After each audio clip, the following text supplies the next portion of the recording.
Wednesday. So magiging repetition and then you will miss out spinal cord. Kakaintindihan. Now, so, okay ka na?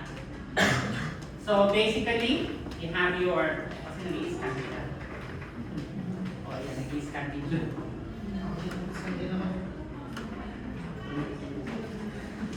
Meron na raw siya. Bibigyan na lang sa'yo.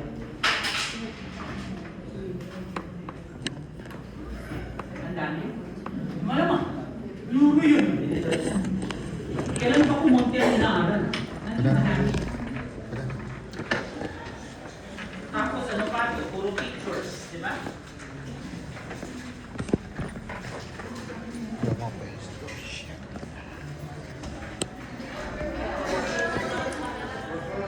So basically what you have your objectives, okay?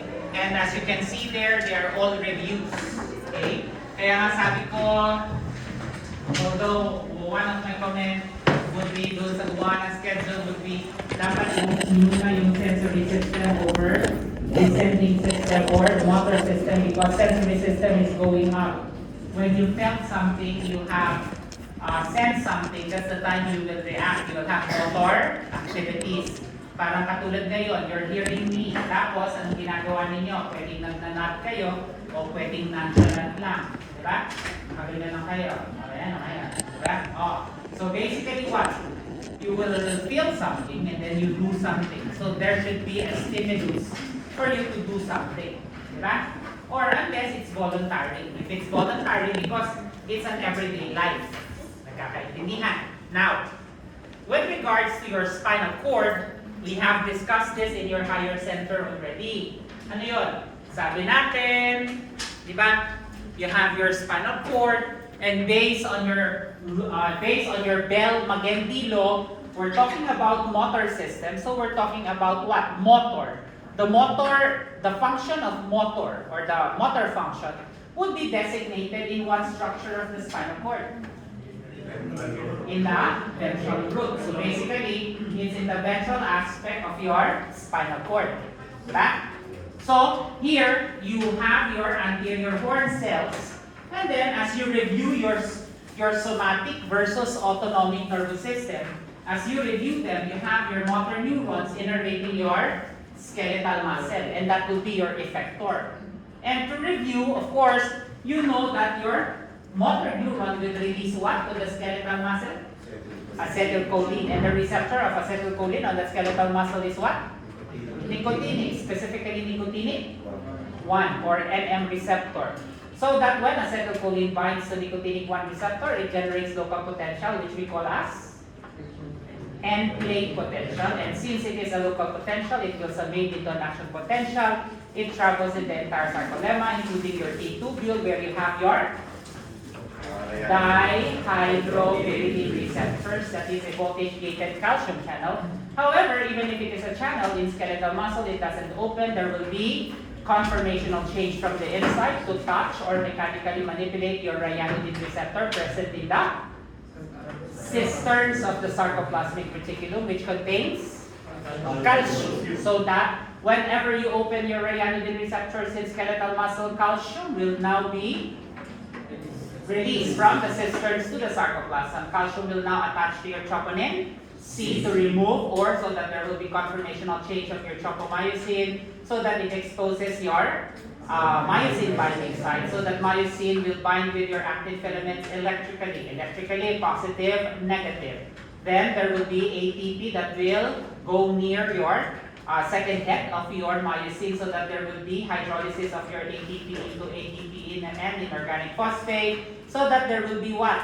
Power stroke, or there will be ricocheting of the head of the myosin, so that there will be detachment of your myosin from your actin filaments. It transfers from one binding site to another binding site, okay, forming your cross-linking that will shorten your sarcomere to cause skeletal muscle contraction. Diba? And then after contraction, of course, or while contracting, should I say, when the muscle is contracting, you know that the muscle contracts from insertion going to origin. Diba? So it contracts this way, such that when you contract your skeletal muscle, ano mangyayari? It shortens. Diba? So, there is a receptor that will monitor the shortening of your skeletal muscle. And that will be what? Nandito yun sa Golgi tendon. Why? It's called stretch receptors because when the skeletal muscle contracts from insertion to origin, the muscle shortens. This is your Golgi tendon. So the Golgi tendon will now be stretched. It is the one that is stretched. Diba? So, what will be the next movement or what will be the next reaction? After shortening of the muscle, you need to relax them. And how do you relax your skeletal muscle? By removal of calcium from troponin C in skeletal muscle. How do you remove calcium from troponin C? You need to acidify the sarcoplasm. And what causes the acidification of the sarcoplasm? The accumulation of ATP and inorganic phosphate. Right? That's the primary answer. The second answer will be lactic acid. That's an old version. Siyempre, you'll have to update. Diba? So, it's the accumulation of ATP and inorganic phosphate. It causes acidification of your sarcoplasm. Calcium detaches from troponin C. What happens? Tropomyosin goes back to its original place. Myosin head cannot bind to actin. You now have relaxation of your skeletal muscle. And what happens to calcium that is released from troponin C? Ibabalik yun sa sarcoplasmic reticulum by your cervical. Remember? So, you now have relaxed your skeletal muscle again. So, you stretch the skeletal muscle. So, there is another stretch receptor inside the skeletal muscle. And that is your muscle spindle. So, once it is relaxed, what is stretched this time? It's your muscle spindle. Once the skeletal muscle contracts, what is stretched? It's your Golgi tendon. And where do you see the Golgi tendon? In the insertion of your skeletal muscle. Kaya nga, meron kayo doong tendon, di ba? Remember your tendon in your histology? Di ba? Your tendon in your histology, anong specific subtype? Anong specific subtype? Dense, regular, collagenous, or connective tissue. Diba? Nagkakaintindihan? O, yun yung tendon nyo ngayon. Ito ngayon yung tendon. O, nandiyan ngayon yung Golgi tendon organ, GTO. Nagkakaintindihan? So, you will see here on your lecture of your spinal cord, even if it's spinal cord or brainstem, you have cranial and spinal nerves. So you'll have your receptor, the receptor, sensory yan, syempre, di ba? So it is innervated by what? Sensory neuron or afferent neuron. The afferent neuron, since this is general senses, we know that if it is general senses, it will be posterior root, ayan, posterior root ganglion, your dorsal root ganglion, di ba? O, tapos yung axon niya will now enter your spinal cord or brainstem, but we are at the level of the spinal cord, so it is spinal cord. And then the axon of your posterior root ganglion may synapse directly with your motor neuron. So ilang synapse meron siya? Isa. So that's monosynaptic. And then you have the motor neuron innervating your effector. This is motor pathway or motor system. So this is voluntary. So this is somatic. Ano ang effector ng somatic nervous system natin? Skeletal muscle. So you'll have your skeletal muscle. Diba? This is not an autonomic reflex. So a reflex is made up of the receptor, the sensory neuron, the center, which is the spinal cord. Di ba sabi ko sa inyo, mag-memorize kayo ng dermatomal levels. Pakikita niyo yun sa Wednesday. Diba? Anong meron kayo sa Wednesday? Unit test. So alam niyo na yan, ha? Pag sinabi ko anong level, sabi ko mag-memorize kayo, ha? Nagkakaintindihan kayo. Ipsilateral, contralateral, ha? So ganun yan. So basically, ano ngayon ang mangyayari? Yan yung reflex ninyo. Remember, reflex activity is non-voluntary. Hindi pwedeng tok! Gaganon ka. Diba? So it's involuntary. Okay? Nakalimutan ko lang magdala ng neurohammer ngayon para ipakita sa inyo yung mga reflexes amongst you. Nagkakaintindihan? Yes. Okay. Next. So ano ngayon ang meron? you now have your stretch receptor. Sabi nga natin, your muscle spindle and your Golgi tendon. Sabi natin, you see your muscle spindle inside your muscle belly. Right? And you see your what? Stretch receptors of your tendon, that's the Golgi tendon, ano yun? In your insertion. Diba? Again, ano nga ang ating stimulus ng ating muscle spindle? Stretch. At ano ang stimulus ng ating Golgi tendon? Contraction. Diba? It is stretch during skeletal muscle contraction. They are both stretch receptors. Kaso nga lang, ano yun? Kailan na-i-stretch ang muscle spindle? Pahiram ng kamay, pahiram ng kamay. Oh my God. Ano? Diffusion o active transport? Passive o active? Passive. So, anong ibig sabihin? Greater information to lesser information. Sino greater information sa ating dalawa? Ayaw lang. It's a prank. Ikaw yung greater information. Ano na alam mo mapupunta sa akin? Ganun ba yan? O active transport. Papunta sa magmula? Magmula sa akin. So ako yung lesser information. So basically what? For example, siya yung nasa muscle. Siya yung nasa muscle spindle. Diba? So siya yung nasa loob ng muscle. Ito yung insertion. Siya yung nasa buto. Diba? Oh, because the muscle inserts as a tendon. Diba? Oh, so ano yun? When I stretch my muscle, when I stretch my muscle, sinong ini-stretch ko? Si muscle spindle. Pero pag nag-contract ako ng muscle, sinong ini-stretch ko? So, ganun yun. Thank you. So, basically, the stimulus to your muscle spindle is stretch of the muscle. Samantalang, the stimulus to your Golgi tendon is the contraction, the shortening of your muscle. Diba? Nagkakaintindihan? So, ganun yun. They're both stretch. Para silang spring. Spring sa loob ng muscle belly. Spring sa insertion ng skeletal muscle. So, they are both stretch. The only thing is, kailan sila nai-stretch? Diba? Kailan na-stretch ang Golgi tendon? Pagka ang skeletal muscle kailan na-stretch ang muscle spindle? Pagka ang skeletal muscle ay na-stretch, na-relax. Nagkakaintindihan. So basically, you would also see here what? You will see here your sensory innervation. Remember, sabi natin kanina, ano yun?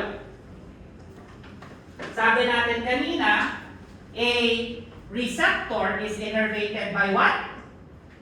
Sensory neuron. In this case, our sensory neuron is posterior root ganglion or dorsal root ganglion. Diba?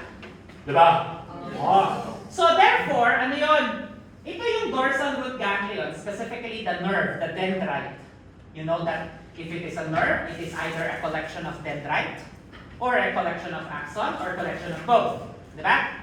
Pag siya ay collection lang ng dendrite, ang classification ng nerve natin based on function would be sensory. Pag puro siya axon, ang classification natin, motor. Pag pareho ang nandoon ng dendrite at axon, it's mixed. It's both sensory and motor. Oh, muscle spindle ito, nasa loob. Diba? So, ano yung ating types ng nerve fibers? Ito yung sinasabi ko, dapat nauna yung sensory. We classify, although nakuha nyo ito during the nerve physiology, we classify your nerve based on diameter. The largest diameter would be A, the smallest diameter would be C. And then what? You classify your nerve. These are all sensory nerves, Roman numeral. Diba? Roman numeral, 1, 2, 3, 4, sensory neurons yan, sensory nerve yan. From the largest, most myelinated, to the smallest, non-myelinated. Diba? Tapos yung 1, dinivide mo pa sa 1A at saka sa 1B. Ganun yun. Nagkakaintindihan. Now, what? Muscle spindle is innervated by 1A and 2. So the muscle spindle, wala. Saan yung muscle spindle? Okay, muscle spindle. Saan ka? Basta, this is innervated by 1A and 2. Tapos itong Golgi tendon is innervated by 1B. Diba? So your muscle spindle Wala pa rin. Ito, 1B pa rin siya. Diba? Your 1B. Samantalang pag muscle spindle, 1A and B. Ayan, sorry. 1A and 2. Nagugutom na ako. So, ito lang yung table, the differences between muscle spindle and Golgi tendon. Diba? Ano yung sabi natin? Ang stimulus natin, pagka muscle spindle, ano? Stretch. Ang stimulus natin, pag Golgi tendon, ano? Ano ang response natin pagkatapos natin i-stretch? Mag-contract. Ano ang response natin pagkatapos natin i-contract? Relax. Diba? That is why when you are contracting your muscle, you are what? Monitoring the tension. That's your Golgi tendon. O tapos ano sabi natin? This is sensory. So pag sensory, ayan, 1A and 2. Samantalang pagka Golgi tendon, it will be 1B. Diba? So basically, the location, the shape, the arrangement, memorization na lang yan. Nagkakaintindihan. So, inside, so sabi natin, this is your receptor. Diba? Tapos, ano yung sabi natin? In your spinal cord, you have a receptor and an effector. Diba? Skeletal muscle ang effector natin. Diba? Diba? Now, what? Kasi malilito kayo. Bakit kayo malilito? This muscle spindle, itong muscle spindle nito, on both ends are actin and myosin filaments. So you'll have actin and myosin filament on both ends of your muscle spindle. That's why the muscle spindle can also be an effector. So siya ay true hermaphrodite. Anong true hermaphrodite? Lalaki siya na babae siya. So it is a receptor and an effector. If it is an effector, ang tawag natin sa kanya, intrafusal fibers. Diba? Intrafusal fibers. So if it is an effector, we call them as intrafusal fibers. If they are receptor, ang tawag natin sa kanya ay muscle spindle. So, ano yun? Ulitin natin. Ulitin natin doon sa spinal cord. Yung muscle spindle, ginagamit natin if we refer it to receptor, sensory. Pero pagka siya ay effector na, ang tawag natin, intrafusal fibers. Therefore, pag muscle spindle siya, ang ating innervation, sensory neuron. Yung 1D at saka 2. Pero pag siya ay intrafusal fibers, motor neuron ang ating innervation. And that will be gamma. Okay, gamma motor neurons. Diba? Oh, your anterior horn cell has both alpha and gamma. Kailan natin ginagamit ang alpha motor neuron? If the entire muscle is contracting. If only the intrafusal fibers are contracting, then that will be gamma. However, when the extrafusal fibers or the entire muscle is contracting, the intrafusal are also contracting.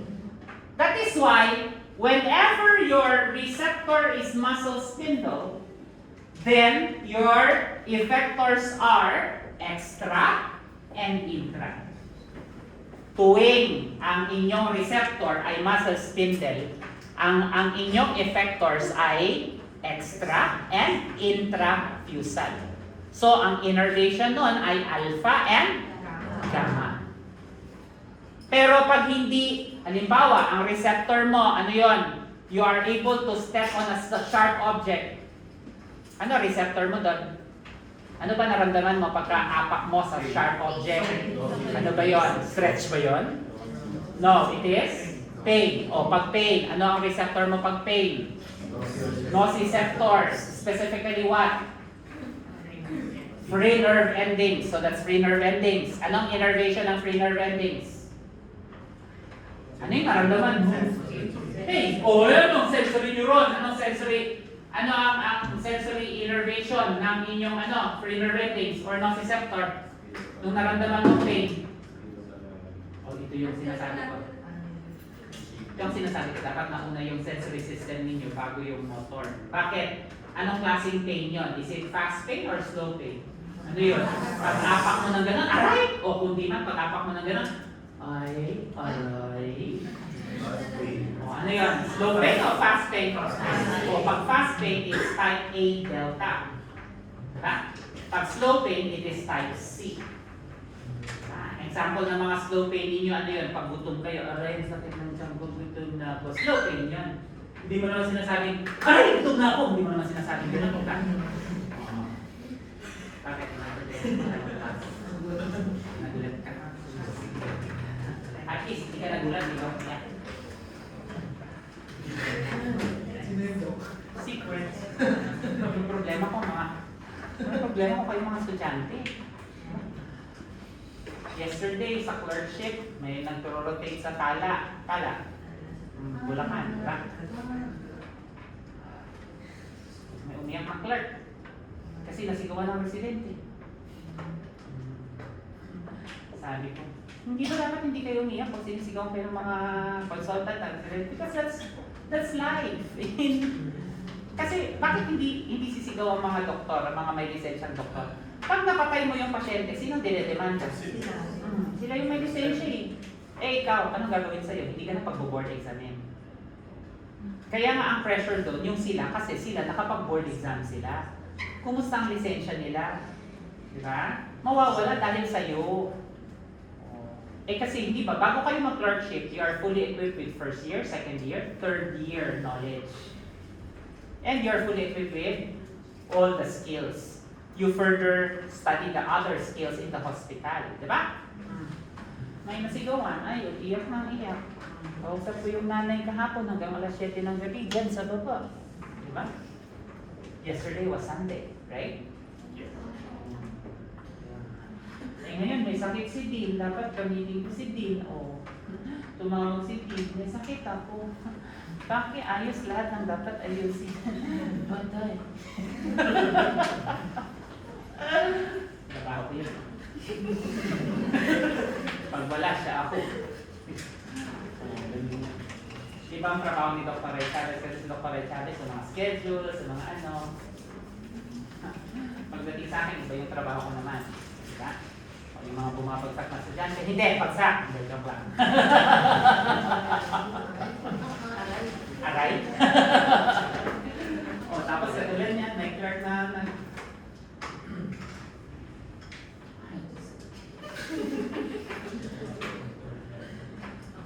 kasi may isang estudyante, hindi naman isa, madami sila. May isang estudyante, may isang nawalang estudyante. Yung nawalang estudyante, bago siya nawala, ang kausap niyang estudyante, itong umiyak kahapon. Yung nawalang estudyante, kausap niya yung umiyak kahapon, na itong estudyante na ito, na nawala, na clerk na to ha, bago siya nawala, ang kausap niya yung kadiliman. May madilim na lugar. Kinakausap niya yung madilim na lugar.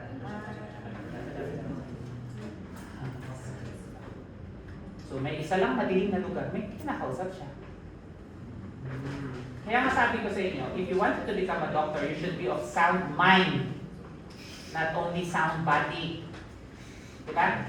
We know that those mental health issues, pero pag naging doktor ka, kailangan resilient ka, diba? Diba? Ang lagi kong example ay ano, kaklase ko, kabatch ko, ka-group ko pa. Diba? Nag-rotate kami sa National Center for Mental Health. Bago matapos ang rotation namin for 15 days, naiwan na siya doon. She became a patient.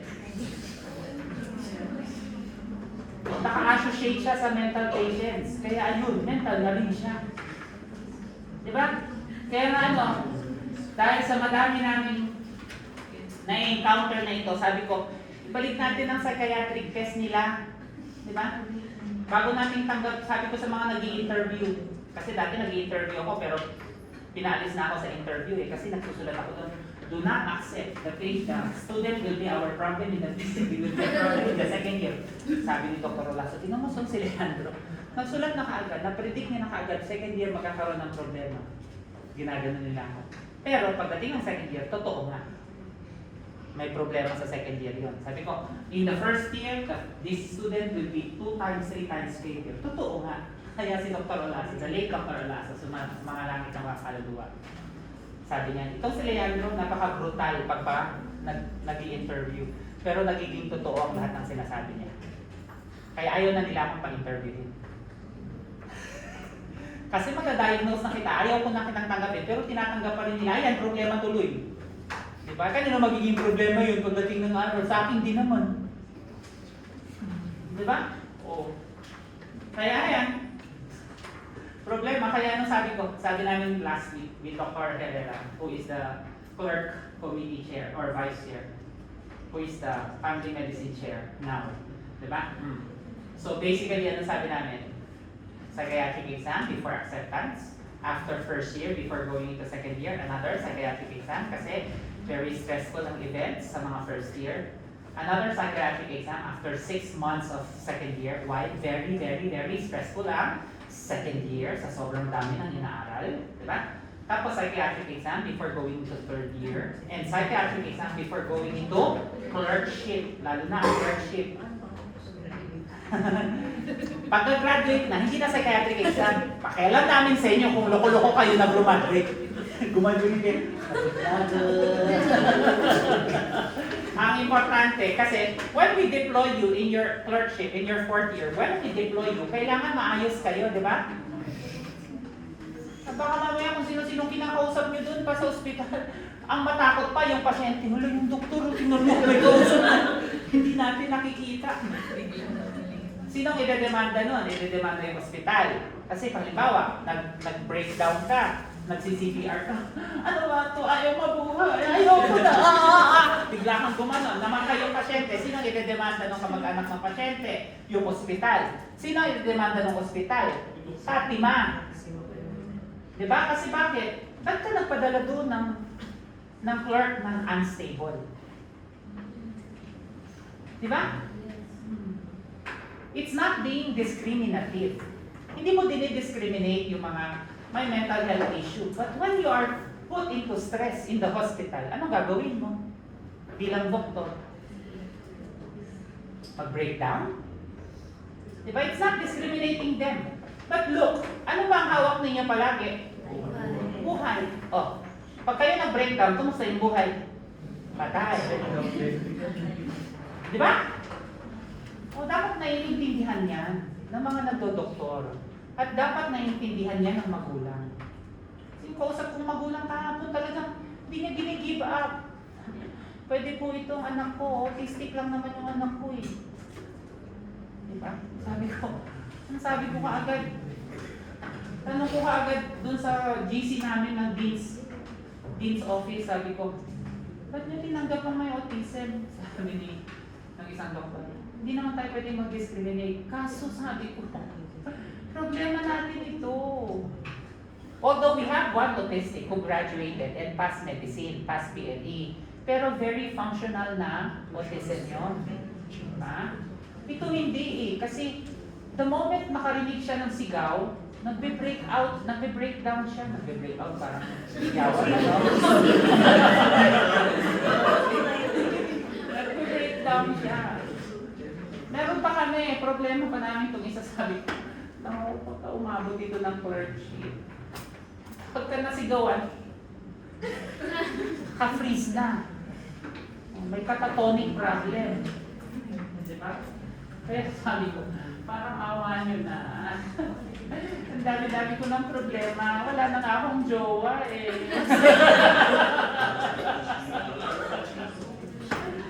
Problema ko pang lahat ng estudyante. Pati pagpasa niyo sa board exam, sa akin pa problema yon. Sino pa problema sa akin ang admin? Diba? Kaya parang awa nyo na, pumasa na kayo. Ano naman kayo ng mabuti? Yes, yes, Pagkatapos wala, babagsak din naman kayo. Practice yan, gano'n? Di pwedeng practice pag buhay ang pinag-uusapan. Gusto nyo mag-doktor eh, di ba? Buhay ito, buhay. Tatandaan ninyo, hindi kayo laging doktor. At may buhay yung mga mahal niyo sa buhay. Nanay niyo, tatay niyo, asawa ninyo, magiging anak ninyo. Buhay yun, di ba? Paano kung makakita ng doktor, nakapalis ninyo? Hindi, joke lang. Let's go back. So you have your motor neuron, the muscle spindle. If it is an effector, we call them as what? Intrafusal fibers, di ba? And if they are intrafusal fibers, the innervation would be ganglion motor neuron. So maliwanag yan, ha? So basically, again, this one would be their differences, di ba? You'll see your 1A and 2 innervating your muscle spindle. But again, if they are motor or effector, we call them intrafusal fibers. If they are receptor, we call them muscle spindle. Kaya in-open and close parenthesis ko yan. Nagkakaintindihan. Hindi ko lang nilagyan ng gamma dito kasi we're talking about sensory. Diba? So, pag intrafusal fiber siya, we have such thing as nuclear bag and nuclear chain. Diba? Ano yun? It's called nuclear bag. Mali na naman to, di ba? Parang basal ganglia. Dapat basal nuclear. Eh ito, nerve cell body. Outside the central nervous system kasi nandun to sa muscle di ba? So dapat ang tawag natin dito, nuclear ganglia. At saka, nuclear ganglia? Gangliar bag at saka gangliar chain dapat, di ba? Eh kaso, tinawag na nuclear bag and nuclear chain. We call them bag because the nerve cell bodies or the soma or the pericardium are arranged in clusters. If they are parallelly arranged or column ang arrangement, then it's called nuclear chain. Oh. Again, this is intrafusal, so this is an effector. However, this can also be the muscle spindle. Remember, ang intrafusal fiber, pag receptor siya, ang tawag natin muscle spindle. Pag siya ay effector, ang tawag natin ay intrafusal. Section dog to, no? Yes, po. So, pwede akong mag-Tagalog yun, Pwede na. Mahirap kasi doon sa kabila eh. Kailangan mag-English ako doon, sinusumbong ako sa atin. Kailangan daw mag-English ako. Sabi ko, sino pang mas maraming magbo-board exam? Yung nagtatagalog o yung nag-English? Mag-isa lang naman yung nag-English, di ba? Tabi-tabi to. Kailangan sinabi pangalan, Bolo kayo.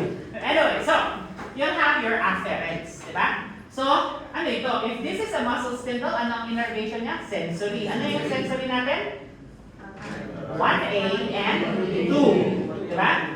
1A is known as the primary afferent and 2 is known as the secondary afferent. Di ba? Tingnan niyo, si Guyton, mali. Nilagay niya secondary efferent, di ba? Dapat ilalagay ni Guyton dyan secondary afferent. O kaso si Guyton nilagay secondary efferent. Kaya mali si Guyton, di ba? Typographical error. O, Guyton, sorry. Mali si? Hindi. Si Guyton kasi patay na. Si John Hall na yan, di ba? Siyempre, matagal na si Guyton na patay. Nung panahon na estudyante kami, buhay si Guyton. Pinasa niya kay John C. Hall, di ba? Kaya nga, John C. Hall na yung author niya, di ba? Ng Guyton. O, so, basically, it's your secondary afferent. Oh, now what? By the way, another name of primary afferent is annulospiral. While another name of secondary is flower. It's flower spring. Okay, now what? Your annulospiral or primary afferent innervates. Take note. Hey! Your primary afferent innervates.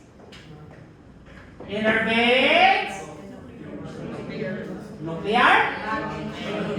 Okay. And your secondary innervates. Okay. Only nuclear chain. Nagkakaintindihan tayo? Nagkakaintindihan tayo? Ano ang nag-innervate ng nuclear chain? Ano? 1A and 2. Kasi 1A innervates bag and chain. Samantalang ang secondary innervates chain. So ano nag-innervate ng chain? Eh di 1A and 2. Pag bag lang, 1A lang. Pero yung chain, dual ang innervation niya. So what's the function of your primary afferent? It is responsible for monitoring changes in length of your skeletal muscle. Changes in length. Ibig sabihin, shortening, lengthening, shortening, lengthening. What about your secondary afferent? It is responsible for static contractions, responsible for monitoring the length of muscle during static contractions of your skeletal muscle. Remember your skeletal muscle lecture? You have two types of contractions, di ba? The static and the dynamic. Yung static ninyo, isometric lang yon.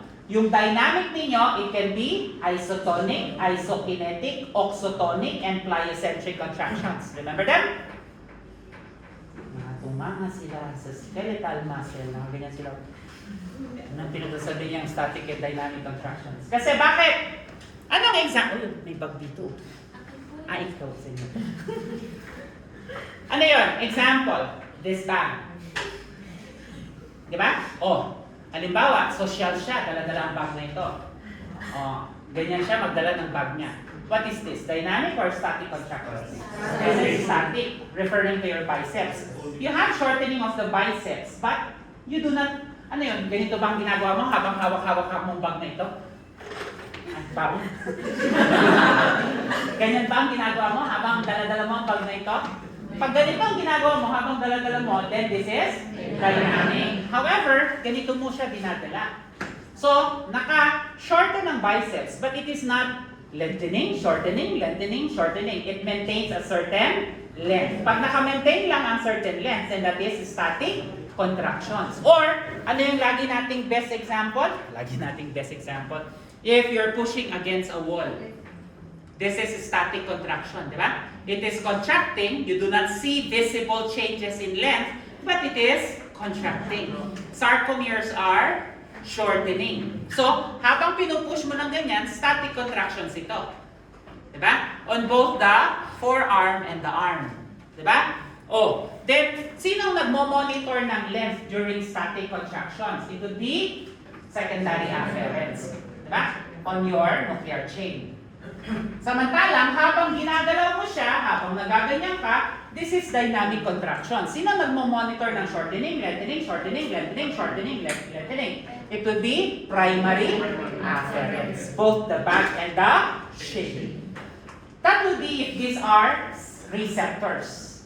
Receptors are sensory. Pero pag siya ay motor or effector, then it will be intrafusal fibers. So, it is, ano yung kanyang innervation? Pag intrafusal fibers knowledge siya? Gamma. So, you'll have two types of gamma. Diba? The static gamma and the dynamic gamma. Pag dynamic gamma, plate ending yun. So, ibig sabihin, what caused these contractions? What caused this shortening, lengthening, shortening, lengthening, shortening, lengthening? Ano nagkakos nito? It's your your plate ending. Diba? Samantalang, pagka magko-contract ka ng ganito, ano nagkakos ng contraction na ito? It's the trail ending. Diba? Because it is just static contraction. Nagkakaintindihan. Kaya pag dala-dala mo ang bag na ito ng ganito, anong nagkakos ng contraction? Trail ending. Anong nagmo-monitor? Mo-monitor. Pag nagmo-monitor, receptor yon, di ba? Pag nagpo-cause, motor yon, effector yon, di ba? Hoy! Sino ang nagpo-cause? Sino ang nagpo-cause ng contraction? Trail. Sino ang nagmo-monitor ng length? Secondary, your flower spray. Di ba? Hoy! Ito. Sino nagkukos? Si plate. Sino nagmamonitor? Ganun lang siya. Nagkakaintindihan? And here you will see that plate ending only innervates your bag. Samantalang ang trail ending innervates both the bag and the chain. Nagkakaintindihan? Yan lang yung istorya ng bag and chain. Diba? Nung kami ay first year, yung teacher namin, naglagay ng ganyang drawing, tapos pina-label isa-isa. Tapos pina-explain. So imagine kung paano ang medicine noong unang panahon, di ba? Bibigyan lang kami ng drawing, tapos bala ka na. Diba? Sa bio, kaya ang ChatGPT, walang ChatGPT noong unang panahon. Oo nga. Ano yun? Pag nag-exam ka, ChatGPT, kasi pag manggagamot ka, ChatGPT. Ganun. Tatandaan ninyo, pag board exam, may ChatGPT ba? Pag board exam, meron bang Wikipedia and Google mo tanga, Google mo gago? GMG, tsaka GMT. Google mo gago, Google mo tanga. Ganun. Yun yun. Kaya pag may hindi alam, ano yung ibig sabihin ng GMT? Ginagano namin. Google mo, tanga. Ganun yun. Kaya pag may hindi alam yung kaibigan ninyo, GMG. Google mo, ganda. Google mo, guwapo. Pero actually, Google mo, gago yun. Diba? Anyway. So, naka-record na naman ako ha. O, i-cut mo na naman yun. Yun na naman ang nilagay mo ha. Social media ha. So again, you'll see here your bag and you'll see here your chain. The descriptions. Diba? And again, pag siya ay receptor, masustinto. Pag siya ay effector, siya ay intrafusal fibers. So, maliwanag sa inyo, pag receptor, ini-innervate ng sensory neuron. Pag effector, ini-innervate ng motor neuron. Tapos, ang center natin dito ay spinal cord kasi sa spinal cord tayo nagsisimula. Kakaintindihan. Tapos, yung alpha motor neurons, ang anterior horn cells ninyo can be alpha or gamma. If it is alpha, extrafusal fibers. Pag gamma, intrafusal fibers. Pag gamma, dalawang klase.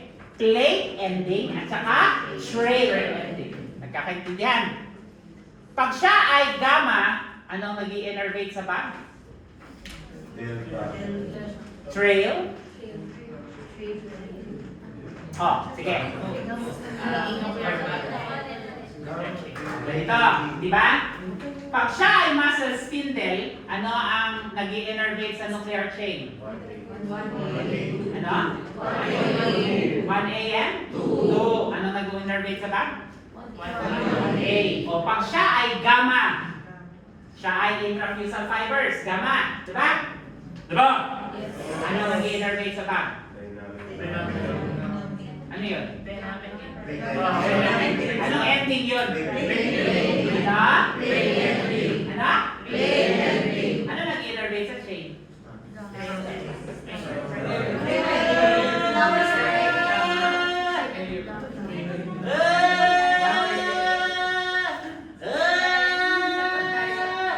Pag siya ay sensory, yung sensory nasa kanan, di ba? Oo, kanan. Because I'm dyslexic to left and right. Isa yun sa mga mali ko. Isa yun sa mga sakit ko. Diba? May extra nipple ako dito. Diba? Basta, marami akong mali sa buhay. Ay, sa katawan. Marami akong mali sa utak. Diba? Anyway, so, kaya pagka ako ang driver, tapos sabihin mo left, right, kailangan malayo pa lang sabihin mo sa akin, nakakanan ka o kakaliwa ka. Kasi pag hindi, sinabi mong left, napapaka-right ako. Ganun yun. Mali, yun ang isa sa mga deficiencies ko. Siyempre, na-diagnose ko na yung sarili ko. Diba? I am manic depressive, I am schizotypal, I am...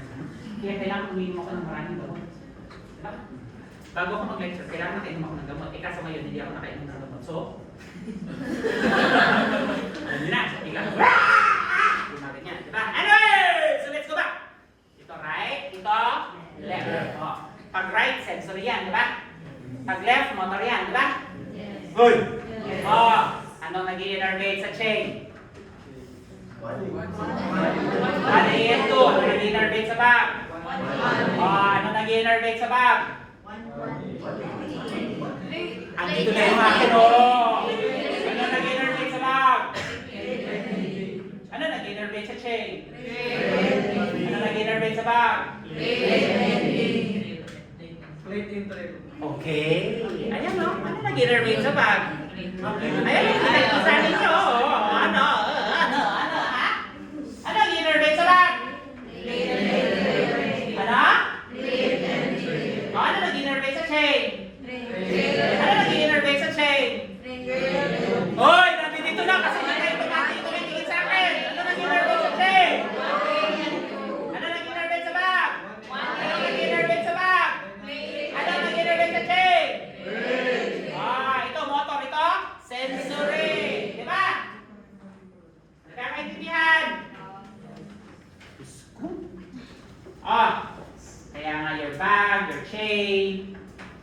again, your primary ending or your annulus spiral, it is responsible for the changes in the length of your muscles, of your muscle. So it is rate sensitive, di ba? Velocity sensitive. Samantalang pag static, annulus spiral, flower spray lang yon. So basically, it monitors the length while the muscle is contracting without any changes in length. So, ito, yun. In your, naalala niyo yung motor unit? Skeletal muscle lecture, naalala niyo yung motor unit? Remember, one of your objective is review skeletal muscle physiology, di ba? Naalala niyo yung motor unit? You have your motor unit is the neuron and all the muscle fiber it innervates, right? So you'll have type 1 and type 2 motor units, di ba? Diba? With the motor units, you have a description of the nerve and you have the description of the skeletal muscle. Ilang types meron ng skeletal muscle? If you have 2 types of motor unit, how many types of skeletal muscles do you have? Ilan? Ilan? Ilan? Ilan? Ilan? Dalawa. The slow and the fast. Diba? The type 1 and the type 2. Yun lang naman yun, diba? Good. Ilang type 1 meron kayo? Isa. Type 1 lang. Ilang type 2 meron kayo? Tatlo. Diba? Type 2A, type 2X, and type 2B. 8th edition. Vernon Gavin. Update. Paminsan-minsan. Paano pag board exam, hindi kayo updated? Paano yan? Tagal naman po yun. Ay, kahit na, matagal pa ngayon. Kaya nga dapat updated na kayo ngayon, di ba? Remember, you have type 2A, you have type 2X, and you have your type 2B. Type 2A is what? Fast oxidative. Ano yung type 2X? Fast intermediate. At ano ang type 2B? Fast glycolytic. Di ba? Nagkakaintindihan tayo. Aral-aral ha, update. Patitingnan sa 8th edition. Palibasa, puro kayo samplex. Puro kayo, anong tawag? Puro kayo trans. Hindi kayo nagtitingin sa libro. Nagkakaintindihan. So, basically, a motor unit is all of the muscle fiber, or all the neuron and all the muscle it innervates. Diba? Kung sila ay mga small motor units lang, o para saan sila? Fine motor movements. Pag sila ay large motor units, para saan sila? Gross movement. Right now, you're using both of them, right? However, some of you are just using the type 2 motor unit. Large motor units lang ang ginagamit. Bakit? Nakaganyan lang. Edi postural lang yon. Diba? Dahil postural lang, o ano lang ginagamit ninyo, type 2 motor unit, diba? Samantalang yung iba, nakaganyan, tapos nakaganyan. Ito, type 2. Ito, type 1, fine motor movements, diba? Pagtatawa, hehehehe. May type 2, at saka type 1 yun, diba? Ganun yun. Nagkakaintindihan. Tapos meron tayong size principle. Ano yung size principle natin? Sino yung una nating nire-recruit? Small. Bago yung large. Large ang ating hinuhuli. Diba? Kasi mas madali ang action potential sa small motor units. Diba? So ito yung differences ng reflexes, voluntary versus rhythmic motor patterns. Pag reflexes, of course, you know that is non-voluntary. Reflex yun eh, diba? Wala namang reflex na voluntary. Pag ginulat ka, ano yun? Gaganon ka? O kundi man, gaganon ka, voluntary. Pag ginulat ka, flexor, reflexor. O kundi man yan, maarte. Ganon. But still, it's a flexor, reflex. Kasi flinex mo yung upper extremities. Diba? That's a reflex. Voluntary, it's self-explanatory. Ginagawa mo palagi. Diba? Pag nagkakamot ka ng leg mo, voluntary yan. Kasi may naramdaman kang makate. Diba? Pag nagsusulat ka kasi gusto mong magsulat kasi wala lang. Para lang makita ka ni Dr. Bila na nagsusulat habang nagle-lecture ka sa kanya pero hindi mo naman naiintindihan yung sinusulat mo. Diba? Ganun yun. That's voluntary. Rhythmic motor patterns. Stereotypical, repetitive. It's almost the same thing as reflex. However, kailan mo sila nakikita? Pagka, how do you call that? Pagka may mga lesions. It is initiated voluntarily. How? Oh, you have your CVA, na-stroke yung pasyente, hemorrhagic stroke. Tapos anong nangyari? Eh, di naka-decorticate yung posisyon. Mga ganyan. Comatose, di ba? Alam natin, pag stroke ang problema, cerebrum. Cerebrovascular accident yun. Pwedeng cerebrum, pwedeng brainstem. Di ba? Now, ano yun? Dalawang klase yung stroke na yun. Diba? Iba yung myocardial infarction, atake sa puso yun. Di ba? Pag stroke, nasa utak yun. Intracranial structures yun. Dalawang klase yun. Ischemic o hemorrhagic. Pag ischemic, the blood vessel may embolus o may thrombus. Diba? May nakabara sa daanan ng dugo ng utak. Pero pag hemorrhagic, yung daanan ng dugo ng utak, nag-rupture. So, ano nangyari sa dugo? Lumabas, nag-form ng clot sa labas ng blood vessel inside the cranium. Eh, kumusta ang cranium mo? Nag-expand ba yan? Hindi. Dahil may extra mass ka na nandoon, kumusta ang intracranial pressure? Tataas. Magko-compress ng mga central nervous system structures. Kaya ang pasyente, comatose, intracranial pressure is high. So, pag meron kayong ganong pasyente,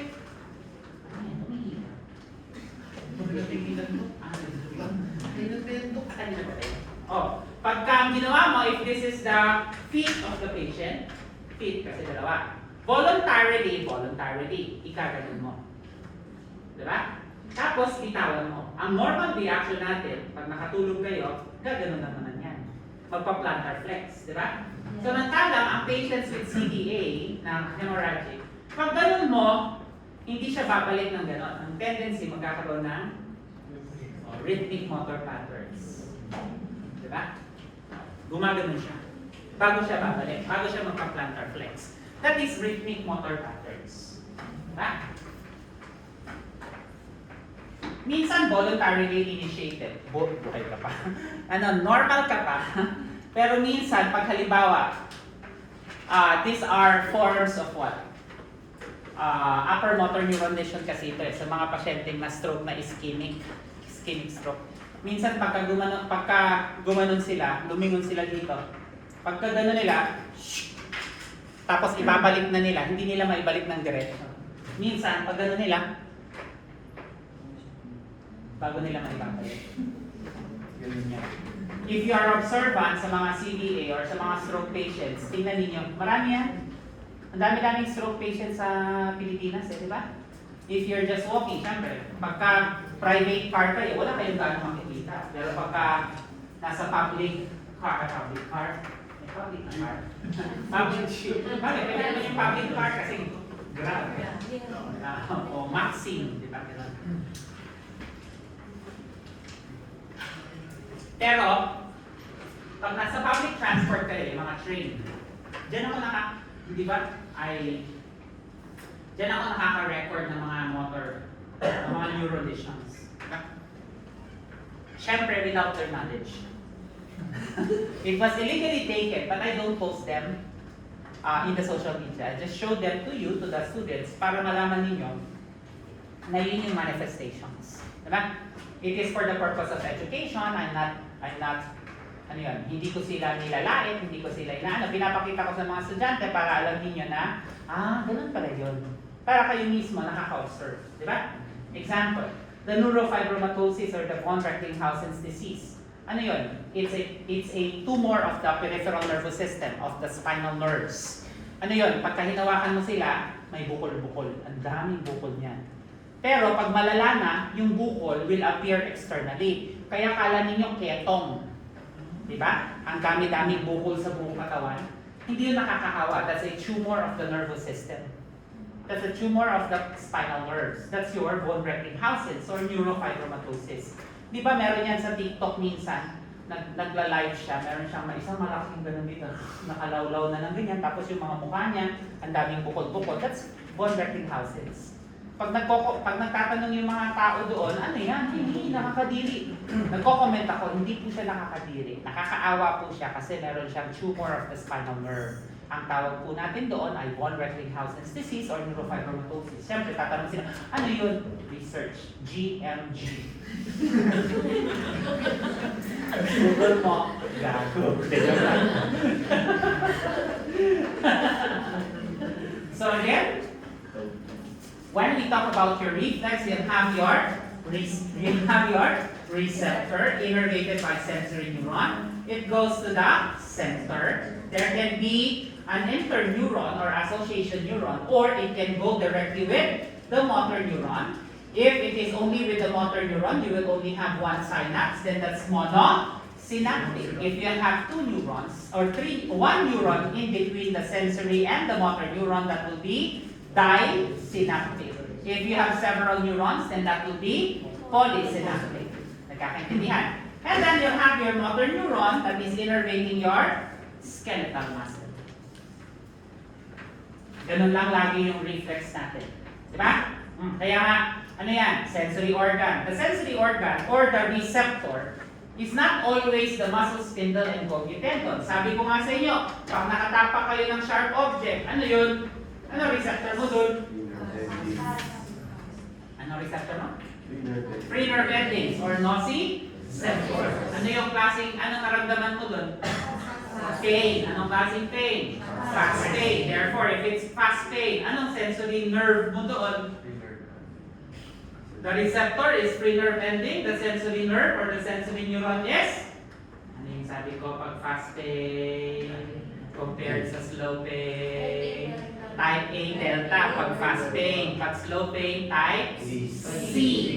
Type C. Diba? Oh. So, depende na lang yan. Nakatapak ka ng tae, barefoot ka. O, ano yung receptor mo dun? Ano? Smell, ano yun? May pang-amoy ang tao? Ano ang receptor mo dun pag nakatapak ka ng tae? Kasi flexor reflex pa rin naman yun, di ba? Withdrawal reflex pa rin naman yun, di ba? If nakatapak, so that's lower extremity, di ba? If it is lower extremity, we call it cross extensor. Bakit cross extensor? Yung flexor extensor reflex yon. Bakit? Yung involved feet or foot magfe-flex. Pero yung non-involved leg would be extended. Kaya cross extensor or flexor extensor reflex. We call that also withdrawal. However, pag withdrawal kasi flexion. Oh, flexion naman talaga ito of the involved lower extremity. But you need to extend your uninvolved. Why? Support yon, balance, di ba? Pag pareho mo silang flex, ano mangyayari? Yung mukha mo yung nasa tae, then it becomes smell. Ang ano mo doon, stimulus mo doon. Eh dito, nakatapak ka ng tae, barefoot ka. Anong stimulus mo? Receptor. Hindi pa ba kayo tapos sa receptor sa histology? Meissner's. Meissner's ano? Corpuscle, hindi plexus. Kasi pag plexus, nasa GIT yun, ha? Sabi ko po sa plexus yun. It's Meissner's corpuscle. Diba? O, touch kasi yun, di ba? O, na-touch mo yung tae, hindi mo touch ng hand, kundi touch ng feet, ng foot, di ba? O, so basically what? That's Meissner's corpuscle. Nagkakaintindihan tayo? Good! O, so basically, take note, if the receptor is not muscle spindle, or should I say, if the receptor is muscle spindle, then the effectors are extra and intrafusal. Pag ang receptor mo, muscle spindle, ang effectors mo ay extra and intrafusal. Anong nag-i-innervate sa extrafusal? Ano nga ulit ang nag-i-innervate sa extrafusal fiber? Anong motor neuron? Alpha. Pag intra. Gamma. Diba? Diba? Good. Otherwise, pag hindi siya muscle spindle, then it's only extrafusal fibers. Pag muscle spindle ang receptor, ang effectors mo ay extra and intra. Otherwise, extrafusal fibers lang. Nagkakaintindihan? Kaya nga, nung nakaapak ka ng pako ng sharp object, ano ang receptor mo? Lossy receptor, free nerve endings. Ano ang effector mo? Ano ang effector? Ay, effector! Ay, effector! Ano ang ating principle? Ano ang concept? Pag muscle spindle ang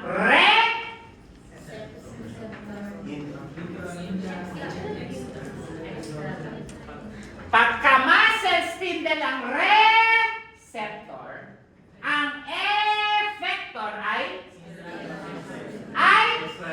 extra and intra. Otherwise, ibig sabihin, pag hindi muscle spindle, ano ang inyong effector? Extrafusal lang. O, nakatapa ka ng pako. Ano ang receptor? Free nerve endings. Ano ang effector? Ano? Extrafusal lang. Nagkakaintindihan? Hoy! Yes. Ay, Diyos ko. 30 minutes ko yan tinanong sa naunang section sa inyo. At least sa inyo, no? 5 minutes lang. Diyos ko. Natatakot ako dun. Diba? So, ibig sabihin, yung reception ninyo, mas yung temporal lobe ninyo, sa hippocampal formation ninyo, mas nabigyan ng blood supply. Diba? Yung sa kanila, siguro, walang ganang blood supply. Ano? Anong section yung nauna sa inyo? Bahala na kayo. Anyway, so basically what? So, ganun ha? Matandaan niyo ha? Huy!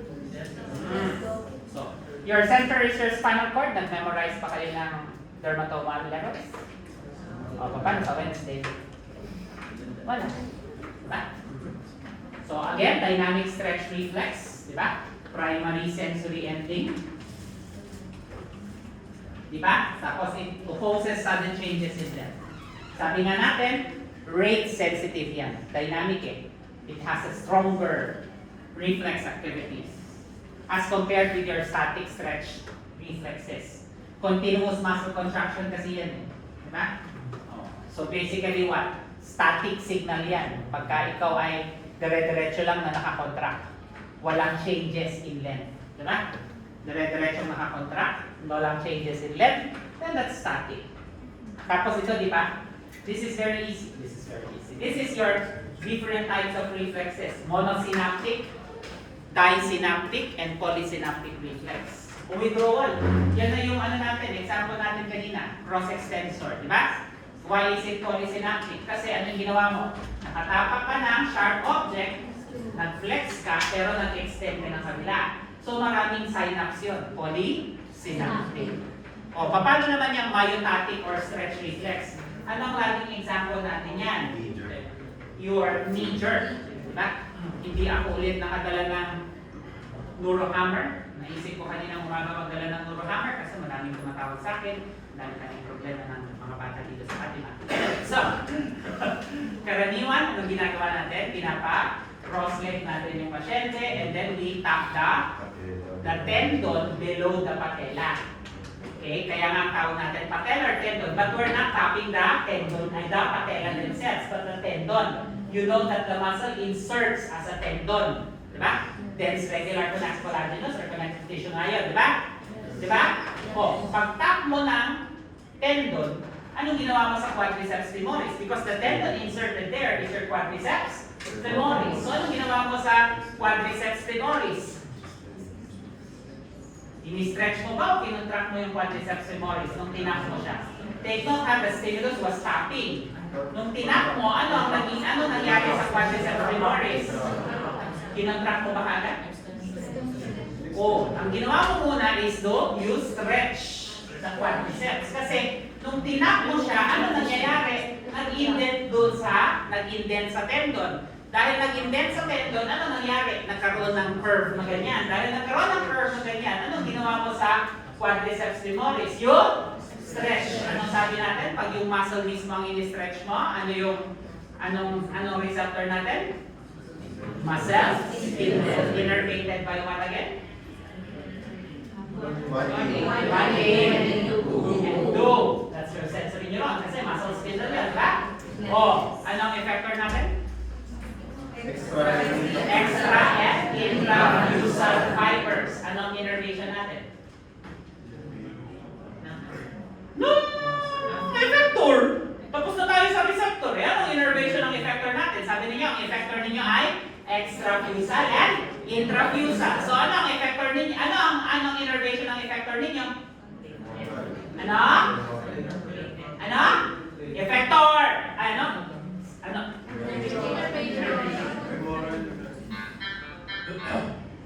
Diba, maliwanag tayo dito. Ang receptor, ini-innervate ng sensory neuron. Ang effector ay ini-innervate ng motor neuron. Ano yung sensory neuron? Ano yung receptor natin na ginamit natin nung nag-tap tayo ng patellar tendon?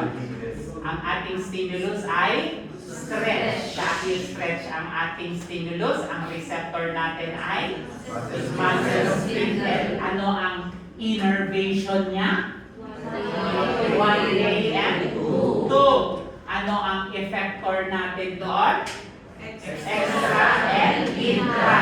Ano ang motor neuron natin doon? Alpha and gamma. Diba? Diba? Monosynaptic lang yun. Kasi sensory neuron will directly synapse with your motor neuron. Kaya siya monosynaptic. O, anong level yun? Bahala na kayo, ha? Bahala na kayo, ha? Sa level, ha? Anong level ng spinal cord yun? Di ba sabi ko mag-memorize ng dermatomal? Diba? Diba? Diba? Diba? Bahala na kayo dun, ha? So, your myotatic stretch reflex is a monosynaptic reflex. Group 1, Group 2, alpha, gamma. Eh yung yung inverse myotatic. Yung inverse myotatic, kasi di ba minyotatic ninyo? Ano ang response nung na-stretch ninyo? Yung muscle spindle, anong response ng muscle spindle? Mag-contract. Dahil nag-contract ang inyong rectus femoris from insertion going to origin, anong ginawa niya sa leg? In-extend niya. Dahil in-extend niya, anong nangyari sa quadriceps femoris? Kasi nag-contract. So, nag-shorten ang muscle. Nag-shorten ang muscle. Ano ngayon ang receptor mo dito? Golgi tendon yung ini-stretch mo. That's now your inverse myotatic. Golgi tendon is innervated by 1D. Oh. Anong effector mo dyan? Ang receptor ko natin, muscle spindles. Hindi. Pag hindi muscle spindle, anong effector natin? Extrafusal. Anong innervation natin? Alpha motor neuron. Diba? Huwag mo siya kadali. Tumapak ka ng ng sharp object. Ano ang ating receptor ulit? O, anong ating sensory innervation ulit? Type A delta. O, ano ang effector natin ulit? Extrafusal. Ano ang innervation natin ulit? Alpha. Hindi ko pagka alam mo yung principle, alam mo yung concept, madali lang siya. O ito, monosynaptic kasi sensory motor kagad. Diba? Disynaptic, bakit? O, alpha lang yan. Group 1B lang yan. Disynaptic, bakit? Itong reflex lang na ito. Ito and ito. Kasi pag in-involve na yung kabila, yung iyong gastrocnemius, then, gastrocnemius, semi-10, then your hamstring muscles, then it becomes polysynaptic. We're only after the quadriceps femoris. Ito, withdrawal reflex, flexor reflex, di ba? O, yan yung pagka ginulat ka, you tend to move away. Pag upper extremities yun, you flex both upper and lower, upper extremities. Diba? Yan yung talagang flexor reflex. Pag lower extremities, cross extensor yun. Flexor extensor reflex yun. Pero generally, when we talk about withdrawal reflex, it's flexion. Because you are moving away from the perceived injurious stimulus. Diba? O. Kaya pag ginugulat kayo, you flex first. Pag nakita nyo kaibigan ninyo, saka kayo, saka mag-extend flexion, diba? Saka magwawala ka. Diba? That's your withdrawal reflex. Diba? Polysynaptic yun. Ang dami-daming kailangan synapse. O, lower extremities yan. That's why it involves the other side. And then, you have your cerebellum. Yan yung order ng lecture ni Dr. Carbone. And then you'll have your cerebellum. You already know in your higher center that the cerebellum is what? It is responsible for regulating the force, diba? The direction of your muscle movement or motor activity, the rate, the range, diba? Kaya hindi ba pagka nagde-dribble ka ng bola sa basketball, diba? You know the rate, the range, and the force, diba? As well as yung velocity ng pagde-dribble mo. Ano yun? Dahan-dahan ba? Mabilis ba? Pag mababa na, mabilis ba o mabagal ba? Diba? O, malapit na ng ewan ko kung kasama kayo sa palarong APMC. Hindi ko alam sa Medical Student Association ninyo. Malapit na naman ang palarong APMC. March or April yata yun, diba? O, basta paalam na kayo dun sa mga officer dyan. Diba? Hindi ng PMSA ha, it's the MSA. Kasi pag Philippine Medical Student Association, hindi naman lahat ng estudyante ng Fatima member ng PMSA kasi it's by membership. Unlike if it is Medical Student Association, all students of Fatima are members of MSA. Alam niyo yun, diba? Kasi yung PMSA, nire-recruit pa kayo. Yung MSA, definitely member kayo basta nag-aaral kayo sa Fatima, diba? So, it's the MSA that is what? Ano? Kailan namin nalaman? Grabe naman. Bakit? Member pa kayo lahat ng PMSA? Hindi Oo. Pero member lahat kayo ng MSA, definitely yun. Kasi nag-aaral kayo ng medisina sa Fatima. So, Medical Student Association kayo. Hindi kayo Philippine Medical Association. Philippine Medical Student Association because Philippine Medical Student Association by membership yun. May mga casing yun, diba? Pero yung casing nila, okay lang, kakainumin lang kayo ng mga may laway. Tuturuan nila lahat ng ito. Tapos, pero egg yolk pala, o egg white pala yun. Yung mga ganun bagay. Anyway, basta, MSA, malapit na naman ang mga palarong APMC. So basically, dapat may mga players na naman kayo ng basketball, volleyball, di ba, swimming, para maraming santol, di ba? Oh. Alam niyo yan sa mga bakla dyan. Oh, by the way, pinapasabi pala ni Dr. Araga. Because the deadline for Mr. and Miss Olfu is March 3 daw. So lahat ng mga gustong sumali sa Mr. and Miss Olfu, diba? You go to Dr. Araga. Meron pang isa ngayon. This school year, this academic year, meron Mr. and Miss o Miss Olfu daw. Miss Olfu daw. Sabi ni Dr. Araga. Kailangan ni Dr. Araga mamili ng Mr. and Miss Medicine na i-contest sa Mr. and Miss Olfu. Diba? Meron pang isa, Mr. and Miss LGBTQ. Diba? Mga bakla, tsaka tomboy, tsaka intersex. Diba? And asexual. Diba? Kailangan din, this, sabi ko nga kanina, nung sinasabi ni Dr. Araga, sabi ko, bakit kailangan merong Mr. and Miss LGBTQAAIA? Diba? Bakla ako, pero, sorry ha, hindi ko masyado makasisa yung LGBTQIA. Ano? Plus minus divided by. Plus minus divided by. Okay. So, meron sa, siguro kasi, every year na lang ang nananalong Mr. and Miss Olfu. Yung lalo na yung Mr. Olfu, di ba? Hindi naman medicine. Nagkataon lang na ang nanalong Mr. Olfu ngayon yung second year yun, di ba? Yes. Naalam nyo naman, siya ay belonging to the not the Mr. Mr. na siya, Miss pa siya. Ano yan ba siya?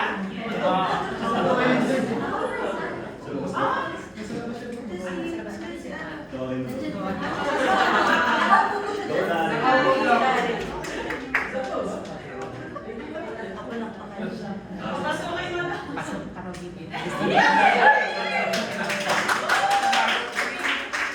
Sa March 3, kailangan na naman bumili ng Yun. ito siya.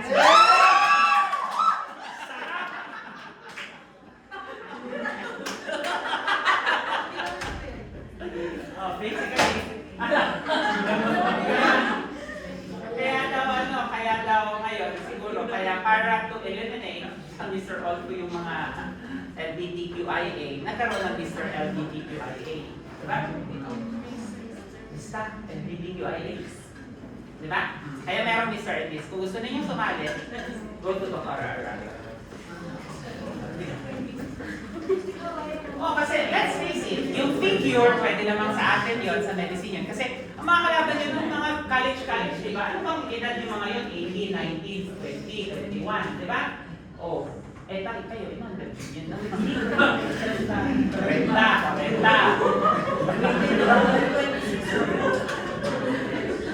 Saan nyo sila tatalunin? Tatalunin nyo sila sa pasiksingan? Hindi, tatalunin nyo sila sa katalimuhan.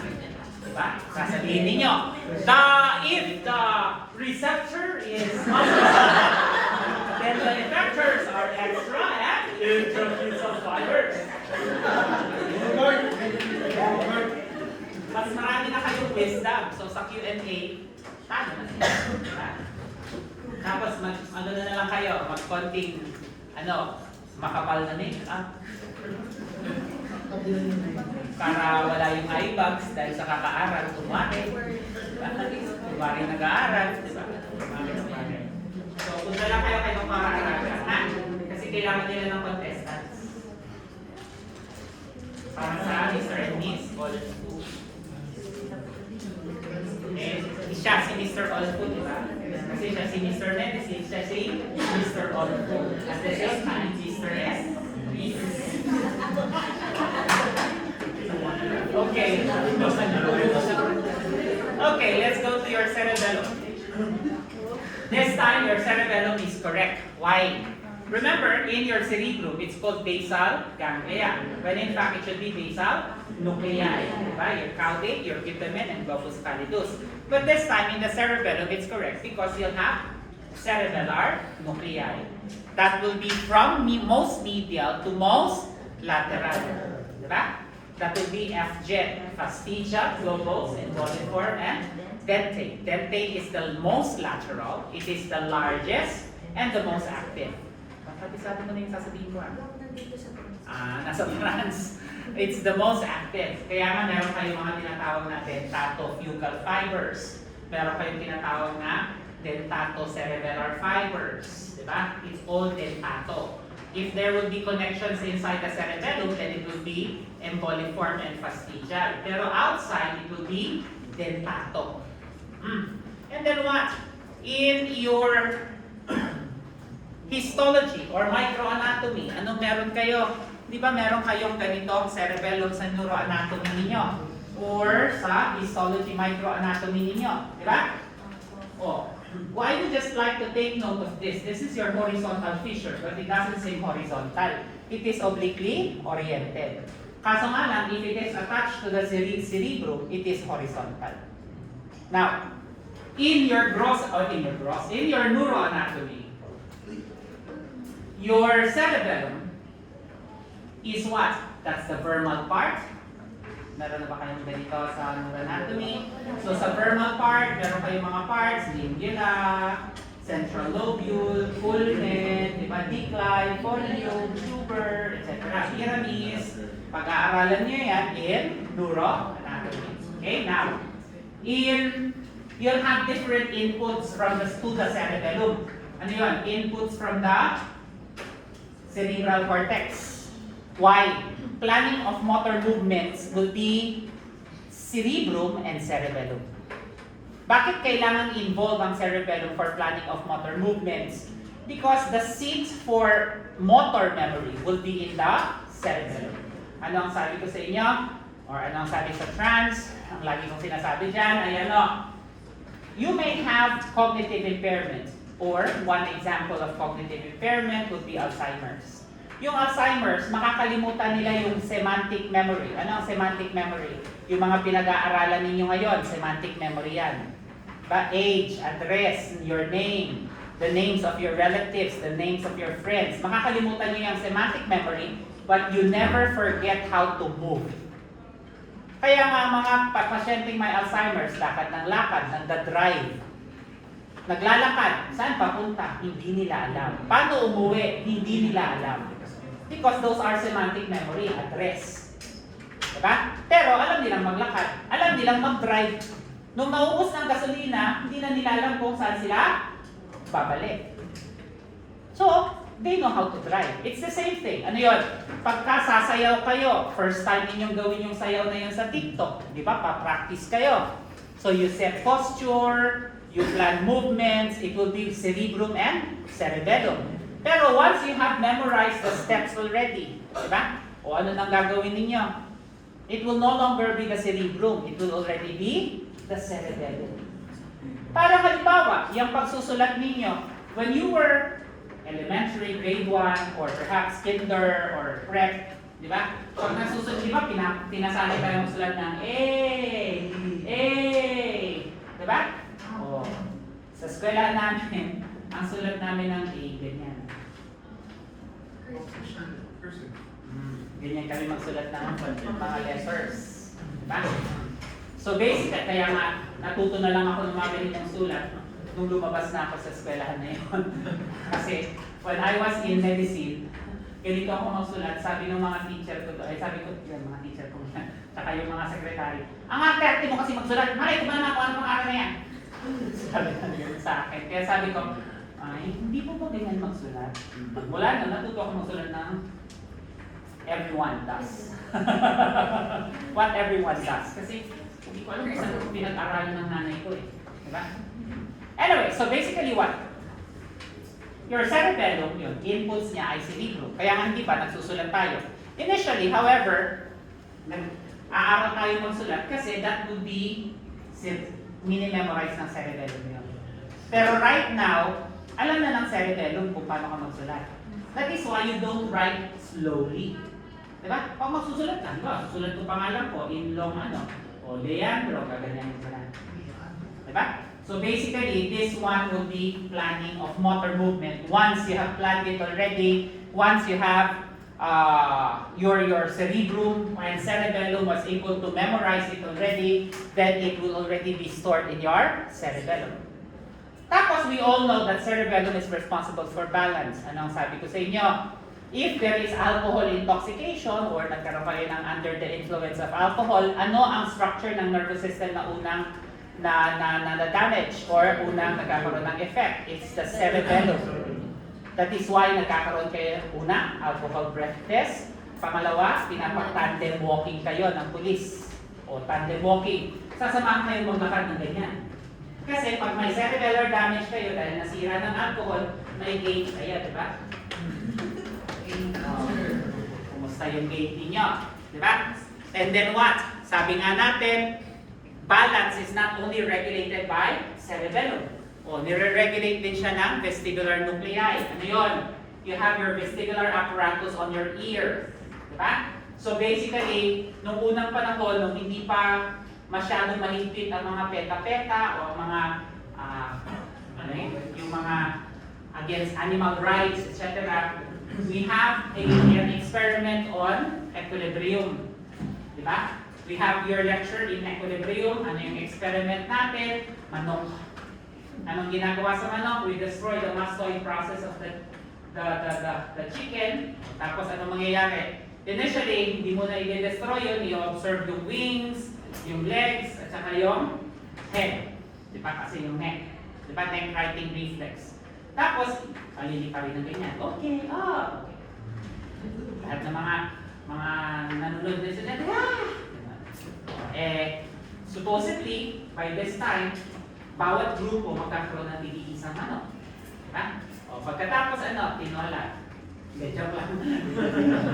No, because before kami, pagkatapos namin experiment yung manok, may tinola yung buong klase. Diba? Pinakamadaling luto yun ng manok, diba? Lagay mo lang, hiwa-hiwain, gigisin mo, hiwa-hiwain mo, lagyan mo ng luya, lagyan mo ng dahon ng sili, may tinola ka. Tapos, meron kang papaya or sayote, meron ka lang, tinola. Yung buong klase, magluluto na ng kanin para sa tinola. Joke lang. Pero nagtitinola kami na. Ayun yung kasi yan, kasi in the experiment, the school provides. I mean, sinong bibili ng chicken? Hindi ko bibili ng chicken because it's part of your tuition fee, diba? For your experiment. So, Ano yan? Sisirayan namin ang mastoid process, mamaya-maya, makikita namin yung manok, nakaganyan na. Nakalaylay na yung isang wing niya. Naka-flex na yung kanyang leg. Nakaganon na yung leeg. Diba? Tapos pag pinalipad namin, yung isa lang yung gumaganyan, yung isa yung mga estudyante, ay! Gumaganyan na. Diba? Pagkatapos ng woo! Kasi tinola na siya. Diba? So my point is what? Your ears, your vestibular apparatus in your ears will also be responsible for balance. And of course, you'll have your posterior column, which is responsible for balance in the spinal cord. Remember your posterior column, your fasciculus gracilis and fasciculus latatus. Diba? Ganun yun. So, ay, nag-record siya. Bahala ka. Nag-record ka dyan, bahala siya. Anyway, so, aside from that, it will also have efferent pathways. Efferent pathways will utilize your ventrolateral nucleus of the thalamus. Because remember, hindi ba, pag sinabi natin sa thalamus, may dorsal tear at saka ventral tear. The ventral tear has ventroposterior, ventroanterior, and ventrolateral. We said that what? The ventroposterior will be sensory in function. The ventroanterior and the ventrolateral will be motor in function. If it is a basal nuclei pathway, basal ganglial pathway, it utilizes both ventroanterior and ventrolateral. Pero pag siya ay cerebellar pathway lang, ang gagamitin niya lang ay ventrolateral nucleus. Nagkakaintindihan. Efferent pathway yan. Kaya nga hindi ba, from the cerebellar cortex to the deep cerebellar nuclei, dentate yan, papunta ng thalamus. Dentato-thalamic pathway yan. Diba? Ganun lang naman sa neuro, kung saan siya galing, saan siya papunta, yun yung pangalan ng tract. Diba? Galing siya sa substantia nigra, papunta siya ng putamen. Then, ang tawag mo doon na yan, nigro-putaminal tract. Diba? Or generally the striatum. You know that the striatum is made up of putamen and caudate and putamen. So you call them nigrostriatal tract. Ganun lang naman yun. O kung globus pallidus to globus pallidus, why? You have a globus pallidus interna to globus pallidus externa. So you call it what? Pallido external to pallido internal tract. Or pallido pallidal tract. Understood na yon from externa to interna. Kasi it's the externa that regulates the activity of interna. So understood yun pag sinabi natin pallido, pallidal tract. Diba? So that will be your cerebellum. Kaya nga,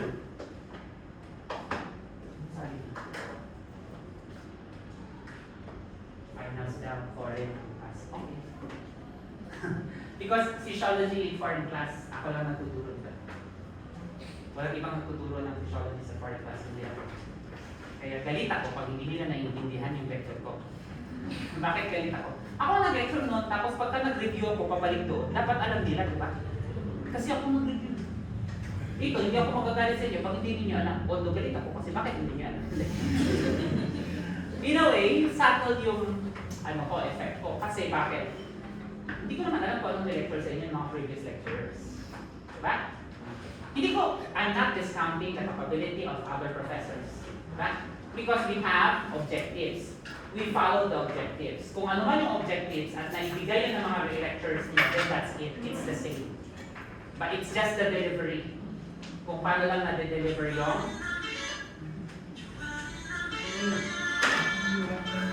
ikaw makla-makla. Miss Congeniality. Makula-makula. Sandra Bola. Sandra Bola.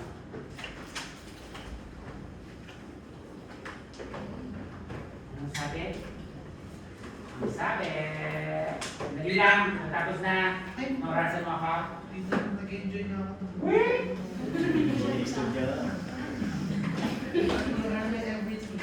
Wow. Huwag naman. Ay. Kasi kung hindi makikita ulit kita next year. For my everything, kasi kung hindi makikita tayo ulit next year. Gusto mo bang ganon? Sa boards daw. Sa boards, gusto mo pa ulit-ulit ka. Kami gusto ko ng ito. Anyway, so you'll have your cerebellum. Now, in anatomy, they divide the cerebellum horizontally. Diba? You have the anterior, you'll have the posterior, and you'll have the flocculonodular lobe. In neuroanatomy, anterior is designated to be paliocerebellum, posterior is neocerebellum, and flocculonodular lobe is archicerebellum. However, in physiology, we do not divide them based on anatomy. Diba? Anatomy kasi, anterior is palio, posterior is neo, flocculonodular is archi. Neo is new, palio is old, archi is super old. Diba? O, kung yung mga junior professor ay mga neo, ako ay palio, Dr. Barbon is archi. Archi. Diba? So, basically what? In physiology, we divide them vertically. Diba? So you have your vermis. You know that the vermis in your cerebellum connects the hemisphere with the other hemisphere. So it interconnects the two hemispheres in your cerebellum for your vermis. So you'll have your vermal parts. And what does your vermis regulate? It regulates the anti-gravity muscles. So pag sinabi natin, it regulates the anti-gravity muscles, anong ginagawa niya? O, yung mga anti-gravity muscles ninyo, paano yung mga leeg ninyo ngayon? Straight ba yan? O, pagka ganyan kayo, pag naglalakad kayo. Diba? Paano kayo maglakad? Bigla? Ganyan? O, syempre hindi. Diba? So basically, your cerebellum is intact because that would be your, what? Axis. You know your axis, right? Your neck, your back muscles, your thoracic cavity, your abdominal, not the thoracic cavity, but the thorax itself, your abdomen, your pelvis, your perineum, they are your axes. Diba? And they will be responsible for you to maintain midline. Wala kayong extra movement, wala kayong certain postures. Diba? What about the one beside the vermis? This is your paravermis, diba? Para means beside, right? Oh. So that's paravermis. Or that is your intermediate lobe. Diba? Ang tawag mo dyan, intermediate lobe. That is designated by as paliocerebellum. So the intermediate lobe or the paravermis has anterior and posterior parts. Sa anatomy, anterior-posterior. Anterior is palio, posterior is neo. In physiology, pag sinabi natin palio, it involves both anterior and posterior. That is near the vermis. Diba? That's palio. Meron siyang anterior and posterior. Unlike pag anatomic yan, ang anterior, yun lang ang palio. Yung posterior, yun lang ang neo. In physiology, anterior and posterior near the vermis of your cerebellum, then it is your palio or your intermediate cerebellum or your paravermis. Diba? Anong nire-regulate niya? It regulates the coordination of movements of your distal extremities. So it's both upper and lower. So sa lower, your feet, your legs, diba? Sa upper, your hands, your wrists, your forearm. So that pag nagsusulat kayo ngayon, edi maayos. Diba? O, pag nagsusulat ba kayo ng pangalan ninyo? Ganyan? Siyempre, hindi. Or else, ang ibig sabihin, mayroong mali sa intermediate cerebellum or paliocerebellum. Diba? What about this? This is the hemispheric portion of your cerebellum. Diba? Your hemispheric portion of the cerebellum. The hemispheric portion of the cerebellum also has anterior and posterior. So pareho silang may anterior and posterior. Diba? Lahat sila may anterior and posterior. The vermis, the paravermis, and the cerebellar portion or the hemispheric portion. The hemispheric portion is known as your what? Neocerebellum. It is your hemispheric portion of your cerebellum. It's neocerebellum. Or you call them corticocerebellum or cerebrocerebellum. Bakit mo sinabing corticocerebellum or neocerebellum or cerebrocerebellum? A while ago, sa pathway natin, di ba? Meron kang nakakonect kay cerebral cortex. Cerebellum nakakonect kay cerebral cortex. That's why this is your corticocerebellum.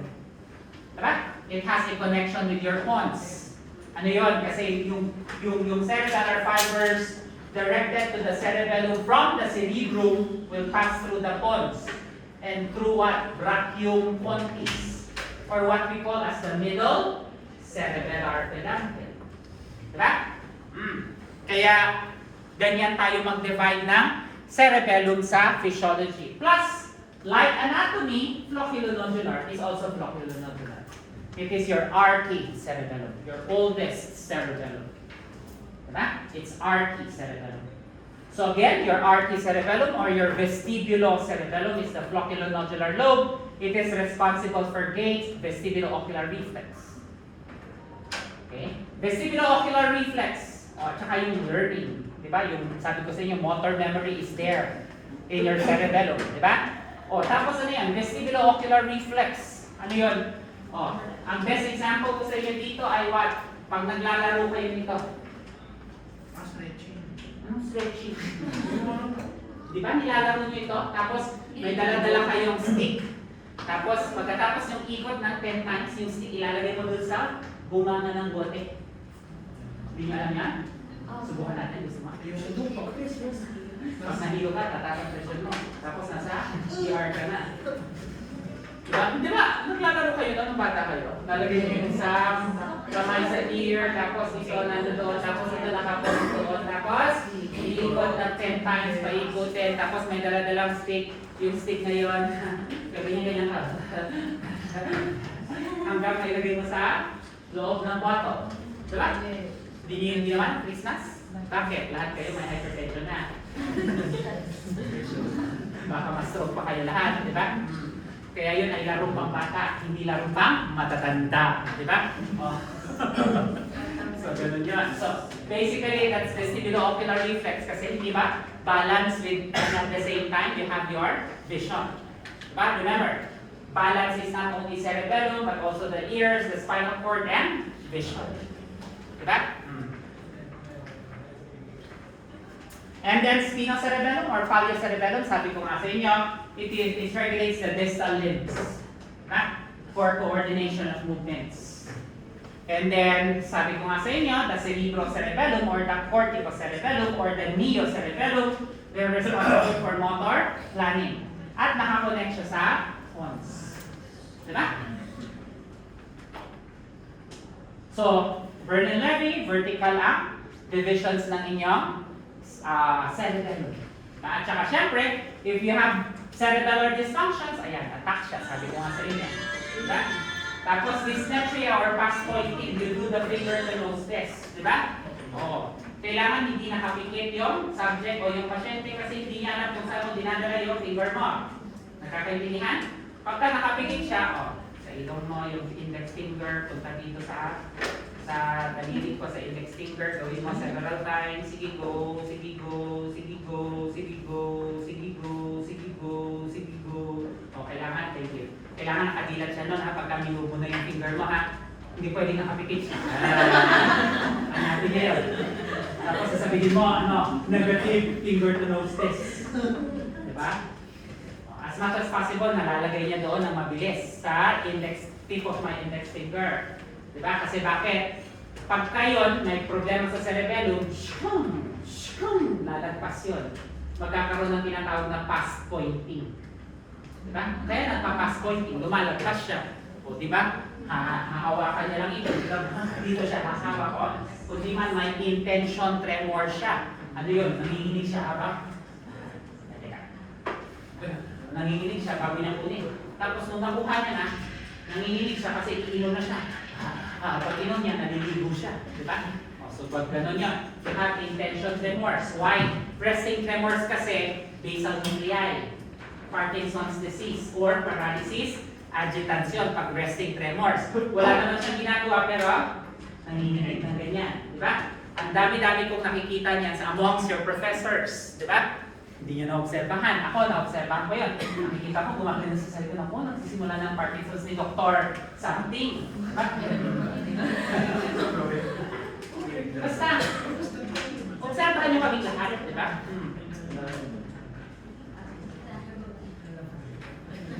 Wala? Lalaki mo naman. At natutunan nyo itong lesson na ito. Pag chismis, kailangan ma-memorize ninyo.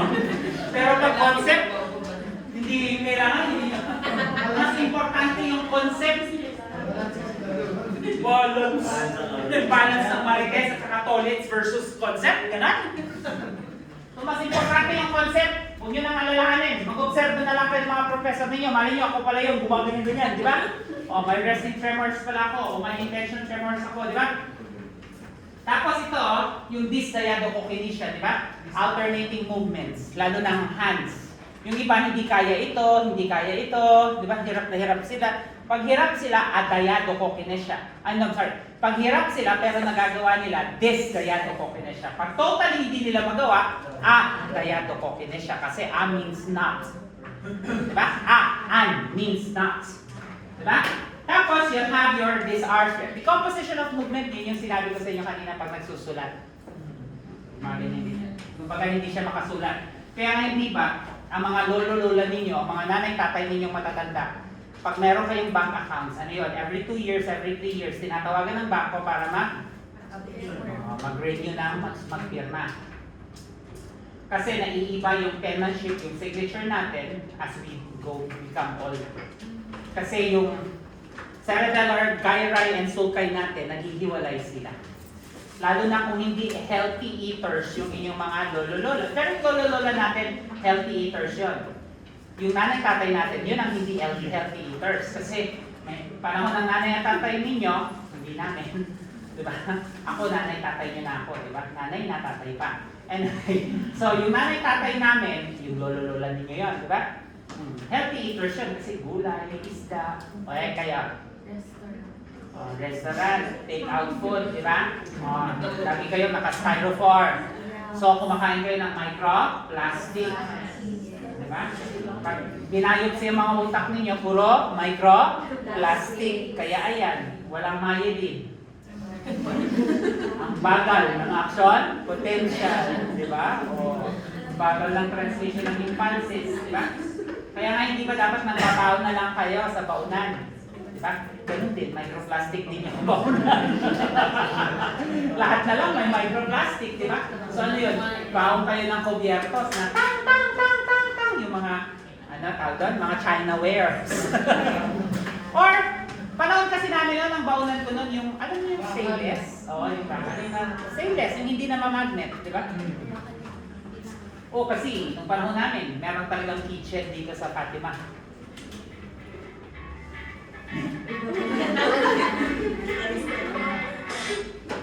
Iba-iba yung iba yung basta, never mind. So, basically what? From most important to not important. Anyway, so basically what? Nung panahon namin, meron kaming baunan na stainless. Meron pa rin naman yung iba yung patong-patong. Yun ang baunan na nung clerk, lalo na nung from first year to clerkship, yun ang baunan ko, hindi yun nasira. Hanggang ngayon, meron pa nga yun, nasa bahay pa yun, di ba? So basically yun, at least walang microplastics yun. Diba? Tapos syempre, yung aming kutsara ay syempre yung kutsarang totoo, di ba? Hindi yung kutsarang makukoy. Pag kutsarang makukoy, aluminum yun, di ba? Basta, may tinatawag akong totoong kutsara. Yung totoong kutsara, matigas, hindi siya nakukol. Kasi yung mga kutsara ngayon, di ba, ganun-ganunin mo na lang, shit, magkukol na siya, di ba? Kahit mukha nagpapanggap ng kutsara, pero hindi siya kutsara. I mean, basta. So, noong unang panahon, eat healthy. Pero kayo ngayon, may bawal ka. Alam ko, may bawal ka. Noong unang panahon kasi kailangan marunong kami magluto. Kayo ngayon, hindi na requirement na magluto, di ba? Nare-require pa kayo naman ulam ninyo magluto? Sige nga, kung nag-asawa kayo, magluluto kayo, pinagluluto niyo asawa niya. Di ba, karamihan ng generations na yun, mga millennials, Gen Z, yung ibang millennials, yes. Pero yung mga karamihan millennials plus Gen Z, puro na kayo na delivery app, di ba? Pagka ano ngayon, di ba may delivery app naman eh. Hindi ako nakapagluto, di ba may delivery app naman eh. Tapos saan nakalagay yung kanilang pagkain sa styrofoam? O, kumusta naman? Microplastics. O, kumusta naman ang cerebellum ninyo? Kumusta naman ang nervous system ninyo? O, eventually, mabilis kayo magde-degenerate. Mabilis kayo magde-degenerate. Kaya kayo mga millennial at Gen Z, magbilis na mag-degenerate. Kasi hindi kayo mahilig kumain ng gulay. Sino dito ang kumakain ng okra? Sino kumakain ng saluyot? Magpinilala ng saluyot, di ba? Oo. Sino kumakain yung ginagawang earring? Ganun. Na damo-damo lang. Sibuyas, ginagawang earring, sibuyas. O basta, hindi, iba yung pako. Iba yung fern. Di ba? O yan, iba yung tenga ng daga naman. Iba naman yun, that's mushroom naman yun. Di ba? So basically, yung iba ano, nakaka-relate kayo? Hindi, nalagyan na kayo. Pinag-uusapan nilang pagkain. Diba? So during those times, when they eat healthy, less ang cerebellar damage. Now that we have microplastics, we have most of the food being delivered, plenty of lipids, plenty of your fats, your salts, etc. So ano nangyayari? Why don't I more 1,000? May panlibre nga siya sa dinner ko. So basically what? May kakaroon ng immediate ng eventual cerebellar damage. Kaya ayan. Diba? Meron kayong manifestations na ito.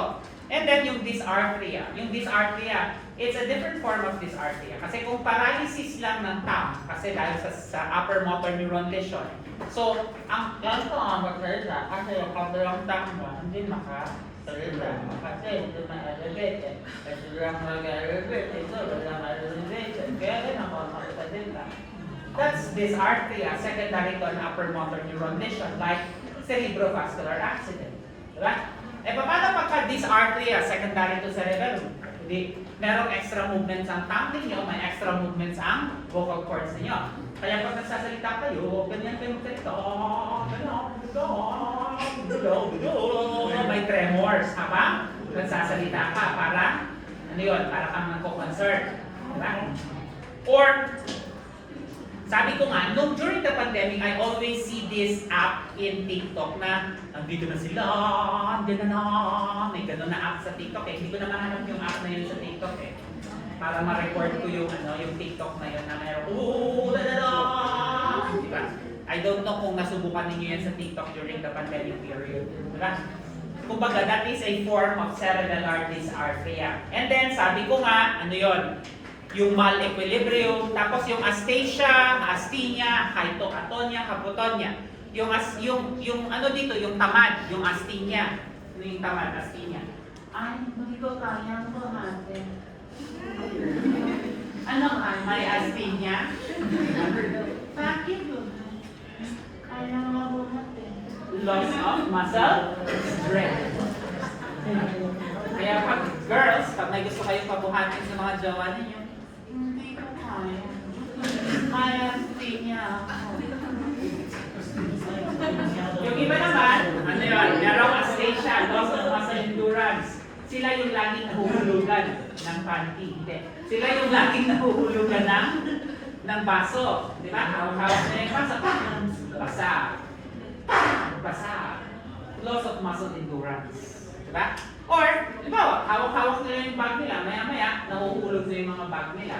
So basically, asthesia. Diba? At yung hypotonia o atonia, sabi ko nga, we have a certain tone in your muscle.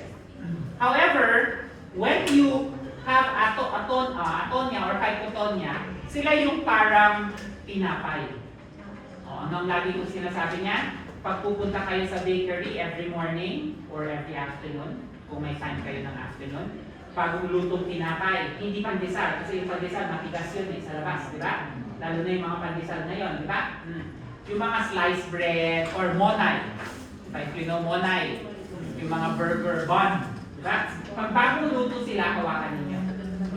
Malambot, that's hypotonia, that's atonia. Diba? Or gawin ninyo sa bahay niyo, sa dorm ninyo ngayon, pag uwi ninyo, mag-init kayo sa oven, hindi sa microwave. Mag-init kayo sa, kasi maninigas pagka oven, diba? Unless maglagay kayo ng tubig, pero it's still not the same. Lagay kayo sa oven, tapos labas niya, tapos pindutin niya. Para hindi kayo magagastos, bukas na lang ng umaga. Punta kayo sa date, sabi, hawak na, ay patingin naman po ng bago. Ito pa, ito kayo. Hawak naman po. Akin yung wala kay putol niyan. Thank you! Sabihin mo yung taga-tinero, hawakan mo lang, sabi, at least pagka naging cerebellar damage ka, cerebellar damage, kasi ganyan yung hypotonia o atonia. In-educate kita, yun na yung bayad ko ha, o hawakan mo, di ba? Ganyan ang magiging muscle mo pag wala, pagsira ang cerebellum. Di ba? Ganun yun. Tingnan. Brainstem and cerebrum will already be discussed by Dr. Barbon according to him. Right?